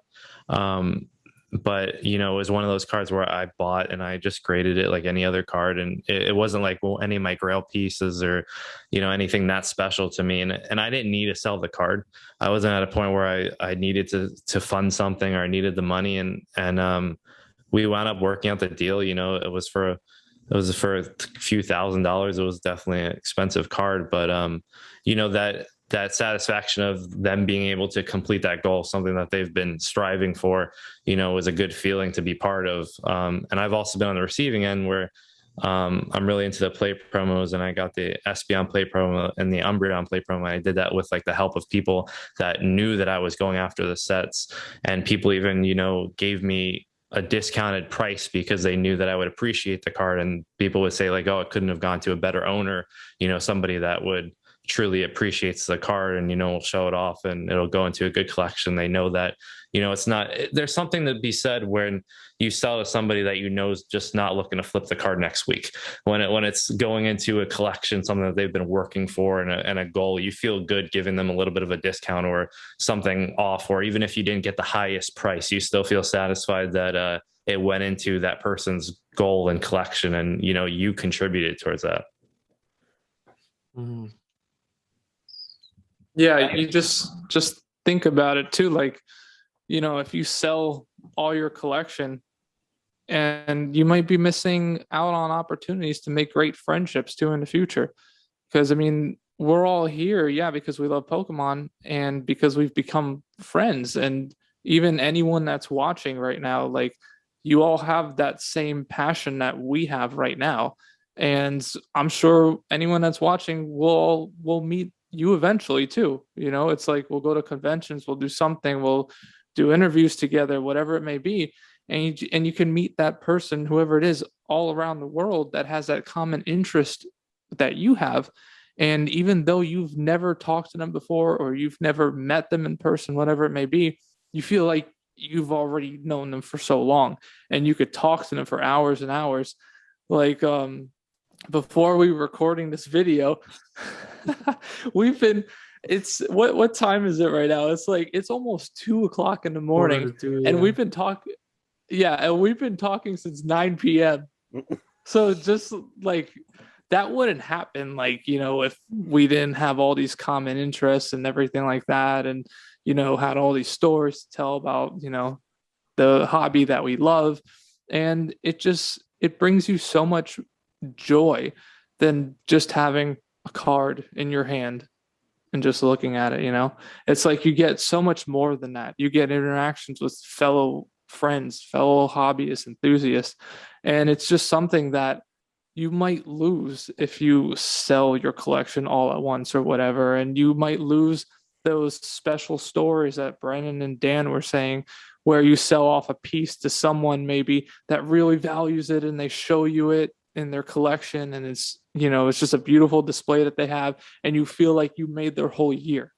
So it's just little moments like that really make such a huge difference in this hobby that we all love, that it's just amazing to experience. And I'm sure any one of you guys watching, if you haven't experienced it, you're gonna experience it. So just enjoy it. That's all. Just, if you need to sell part of your collection, yeah, sure, sell part of your collection to fund something else, whatever it may be. But don't, like Brendan said, sprint to the top or something like that. It's just take it slow, enjoy it, and have fun. That's all I got for that. Yeah, I would agree with that. I think that's a good statement there.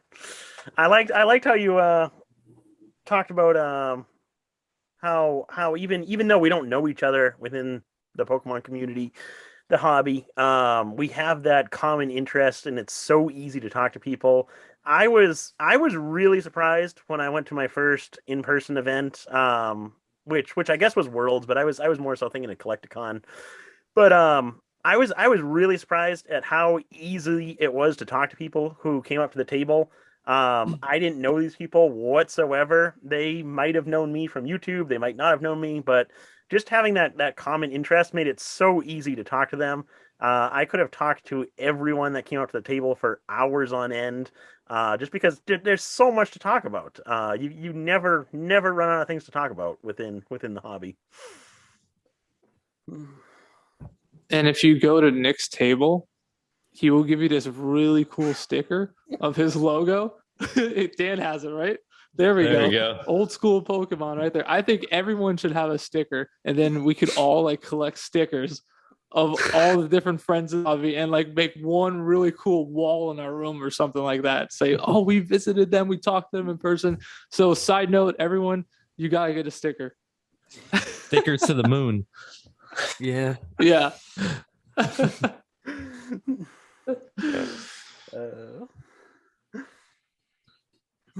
That wraps up the Was that Q&A the portion. Yep. okay, that was the last one. question.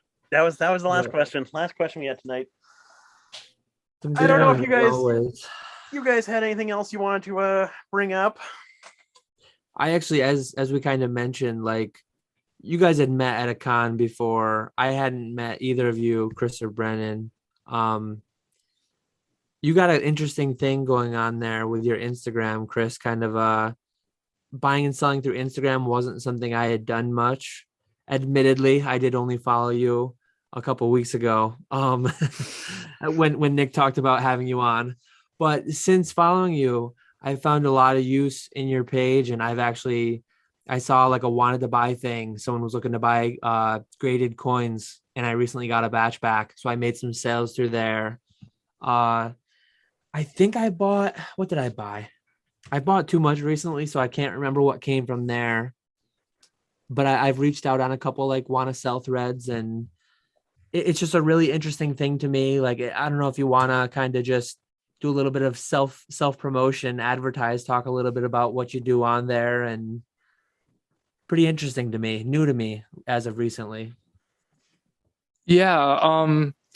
So for anyone that doesn't know that's watching, I run on my Instagram, PalletTown Pokemon. It's PalletTown Pokemon TCG. I run a page where I help you with if you're looking to buy something, if you're looking to sell something, trade something, you want to do an auction. I've kind of just started that too as well. But basically, for a couple bucks, I will make you a looking to sell post, a looking to buy post, a looking to trade post, whatever it is you need, even a shout out on your Instagram story, a giveaway, whatever it is, all for a few dollars.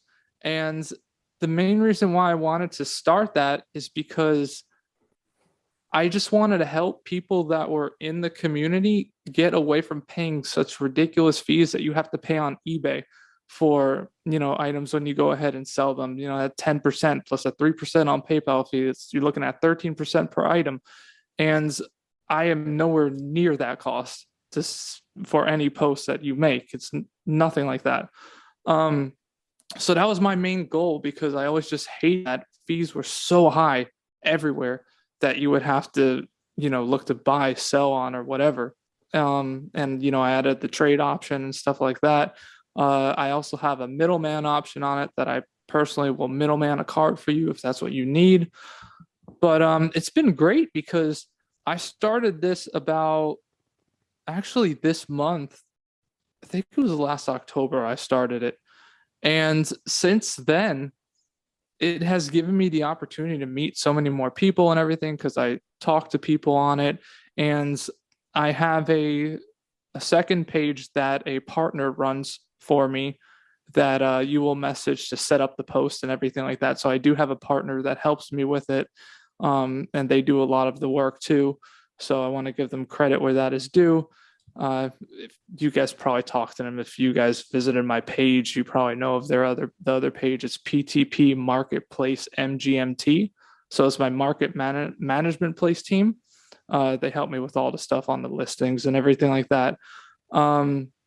And recently, besides Instagram, I've been trying to do videos and stuff like that, get into creating content, YouTube, IGTV. Me and Crystal Pokemon TCG, Brennan, we also just started a Patreon as another, form of something else that we could do to provide you guys with value. And, again, it's only a few bucks. We're not looking to charge you guys, out of the wallet or anything like that. It's just something else that we could do to feel like we could try to help out the community and, create content where there's needs to be created. And it's just been a great ride. I've been on Instagram for, I think it was like early 2016, but recently started that marketplace a year ago. But yeah, if any of you guys are watching that need help with any of that, just visit my Instagram and definitely be more than happy to help you out. And if I can, I could definitely point you to someone who might be able to. So, but yeah, that's pretty much what my story is on Instagram. If you don't mind me asking, and if you're not comfortable answering, that's perfectly fine. Is the fee structure like completely flat, or does it have to do with the tier of like what people are buying or selling, kind of like a case by case It's basis? yeah, it's more of a tier structure about, you know, the value of your item. You know, we could go as cheap as $10 for a post, and then it goes up from there, depending on the item that you're selling. But it's very, very reasonable. I know, Nick, you have used me before, and you were very shocked at how cheap it was. Oh yeah, I know you absolutely. enjoyed it and everything. But yeah, that's just kind of my goal, is to just help people out without having to pay these ridiculous amounts of money to get advertisement on their items. So hope that answered your question. And it Yeah. actually it actually does work. I don't know. I don't know if it's similar to everyone, but I posted the I think I posted my one of my gold strip theme deck display cases on your page, and Mm-hmm. I didn't end up selling it on your page, but I received a ton of messages from people, whether it just be, oh, that's really cool. Hey, I found your page through this post. I'm following you now. You got a cool collection. I did get a decent amount of offers as well, so it definitely does work. You definitely do have a gigantic following that views your posts. I know I constantly get flooded with your posts on my news feed. Yeah, that's the thing too. That's a little bit of a drawback for anyone that follows me. It is a lot of it comes in waves too sometimes, and it's a bit of a struggle for me too, because, like, you know, obviously I'm gonna post your post no matter what, and everyone's post comes before mine.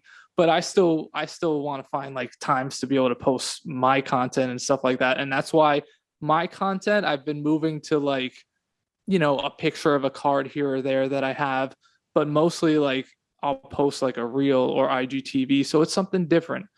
So that's kind of something I've been playing around with.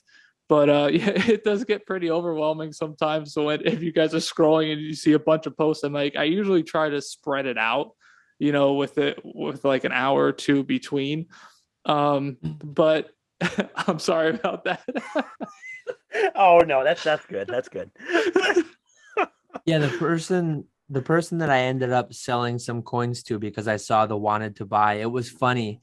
They had actually bought a coin from me some time ago on my eBay. Somehow they didn't realize how many more I had. And then I just happened to reach out. Hey, I see you're buying coins. I've got all these here. I think I ended up selling 5 or 6 coins for a couple $100. But I benefited some being off eBay. I knocked off 5 to 10%. They benefited. I don't know exactly what they paid there, but they definitely saved. Not, I mean, it was a couple $100 buy, so they saved 10, $20, whatever the case. And I actually kind of like asked them, hey, how's this whole thing work? Like, if you don't mind me asking, how'd it work out for you? And they were thrilled with it. They were like, well, yeah, I bought coins from you. I had a ton of other people reach out. I'm probably buying more from other people. So it seemed that that person that I had a successful transaction with, they were really happy with it too. That's good, and that's, you know, that's just been my goal, just to make it easier for people to get more eyes on their items. Or, you know, like I said, I'll announce giveaways too, or just shout outs, things like that, just to help. Because a lot of the times we focus on we also focus on people that are very big in the hobby, and maybe big content creators and stuff like that, which is easy to do because, you know, they're obviously everywhere. But, you know, eventually these little pages, or these little content creators, or, you know, people, friends in the hobby with a smaller following, are going to hopefully one day become those bigger creators.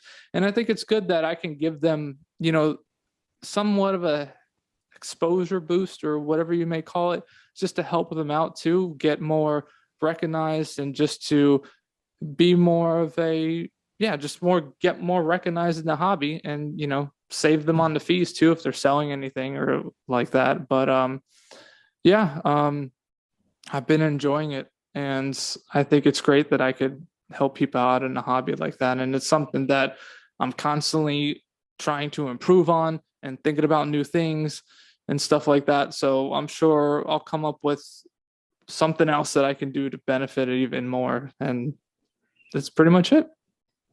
Yeah, Now the big question is, do you ever buy the things that people? So say someone comes to you wanting to sell something, do you ever just immediately buy it before you even post it? I did. Yeah, there's yeah, he did. You remember? Yeah. You want to tell it? What was it? Or you want me to tell it? I'll tell it. Yeah, So tell it. Go ahead. Yeah. He had it was when I already had one of my SB on Play promos, but he had some guy come up with another SB on Play promo like in the DM and send him a message, hey, I want to post this for your sale, like this and that. And he was like, I already got a buyer for you. So we already set it up before it even went up. I was like, yeah, no, I'm buying that. So that was a quick and easy transaction. Oh yeah. And keep in mind that would have been, I don't know what it was valued at the time or something like that, but I don't know. I think he was asking like 25 grand. So imagine the selling fees, if you try to go with any place, any auction house, eBay, PWCC, whatever it is, the selling fees are going to be huge for that amount. Yeah, this guy paid nothing compared to, what that fee would have been. So he was able to save, a couple $100 just by listing with my page and everything like that. So, but yeah, I've seen items on there before that I was like, oh, well, actually, I might want to scoop that up. Let me get some more pictures of that, So, yeah, no, it's been a lot of fun. It has been. Yeah, it's an interesting business, and definitely a perk there that I didn't even think about, but you've got insider access to potential sales before they hit the market. Mm-hmm. And if you guys are looking for anything specific, you could let me know. And if I know of something that comes up, I'll just alert you guys. Well, I know Nick gets every no damage shadowless ninetails to ever exist. So I know to go to you if I see one of those come up. So. Absolutely. One thing big you had though was that guy with the no rarity Charizard, right? He had a 9, was it? I think Chris, he had refresh my memory. Yeah, 9 no rarity Charizard, right? Didn't you post that? That was the one Rusty almost bought, right? Yeah. Oh yeah, that's right. Yeah. I was pretty much this one seller wanted to post a PSA 9 no rarity Charizard, and I kid you not, like Rusty and him were like, so because I was transacting, I was like being a middleman between Rusty and the seller, and they were so close to closing the deal, but just like they didn't do it because like this seller was like overseas, and at the same time, it's just things that Rusty didn't really feel comfortable with, or vice versa. But just some things didn't line up. But they were so close to doing that deal. But yeah, there's been bigger deals and everything like that. Like we talk about a lot of money that has taken place through the page that I have, as well as like lower deals. This deal right here. Yeah, Yeah, the Umbreon, I was able to middleman for him. So I middleman that Umbreon, which, is a very valuable card. And it's just, I feel very, what's the word? Like honored that someone would, trust me with being able to have an item like that in my hand and trust that it's going to go to the appropriate place and safely. But, it obviously did. And, that's just what helps you build trust in the hobby and in the community and make new friends. And all this is, from Pokemon and not selling out of my collection and, just enjoying it and coming up with new ideas. And, there's all these different ideas that you could come up with. And even myself, like I'm always thinking, what else can I do? And like, it's just, you always have your mind running. And I talked to, Brennan about it too and stuff like that. And like, we might brainstorm on stuff together sometimes, but there's lots of things that everyone can do in a hobby to benefit other people. And yeah, so Awesome. Well, best of luck with the continued success of your Instagram page. I'll definitely continue using it myself. thank you, appreciate it.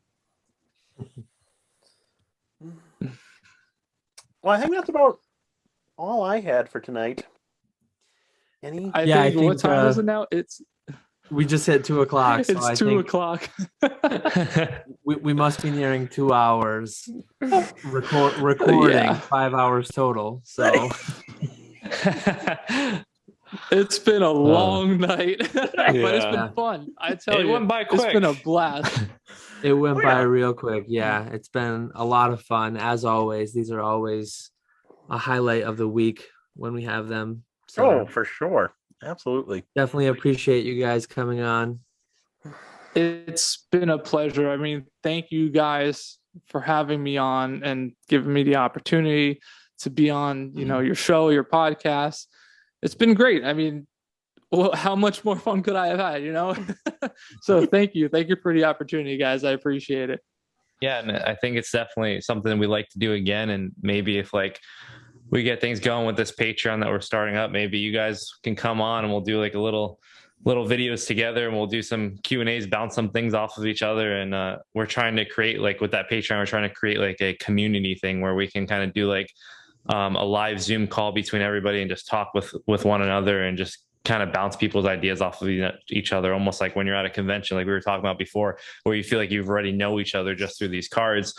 Where, well, it's really nice when you put that together and actually have like face-to-face conversations, even though we're not in person, we're over video call just like this. But I mean, just from this alone, we've already got to know you guys well, even though we've met Nick in person, but I already feel like I know Dan pretty well. We've been talking for, granted 5 hours now, but I think the conversation went well. And I think we, know each other a lot more, and just being able to converse was a really cool thing. Yeah, definitely. Yeah, absolutely. And yeah, be sure to check out PalletTown and Crystal Pokemon on Instagram and YouTube and Patreon. We'll definitely leave a link to all three of those in the description of the video. So be sure to at least give them a follow on Instagram if you haven't already.